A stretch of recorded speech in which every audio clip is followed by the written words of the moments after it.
ఈ రోజుల్లో ఆడియన్స్ ని ఎంత త్వరగా థియేటర్ నుండి పంపిస్తే అంత బెటర్ అని ఫీల్ అవుతున్నారు దర్శకులు.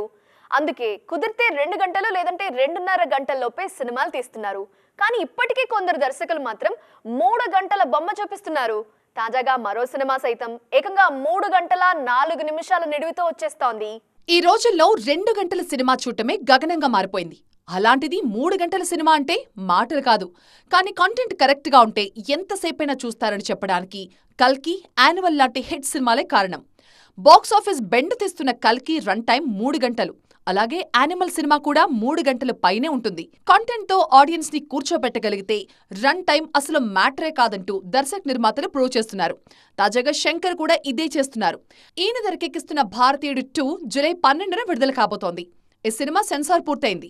ఏకంగా 3 గంటల 4 నిమిషాల రన్ టైంతో వస్తున్నాడు భారతీయుడు. 1996లో వచ్చిన భారతీయుడు సినిమాకి సీక్వెల్ ఇది. అప్పట్లో ఆ సినిమా కూడా 3 గంటల 5 నిమిషాల నిడివితో వచ్చింది. లంచం నేపథ్యంలో శంకర్ తెరకెక్కించిన ఈ సినిమా ఇప్పుడు చూసినా కొత్తగానే ఉంటుంది. సీక్వెల్ కూడా 3 గంటలకు పైగానే ఉంది. ఎక్కడా బోర్ కొట్టకుండా వన్స్ మోర్ అనేలాగా ఈ సినిమా ఉంటుందని హామీ ఇస్తున్నారు శంకర్.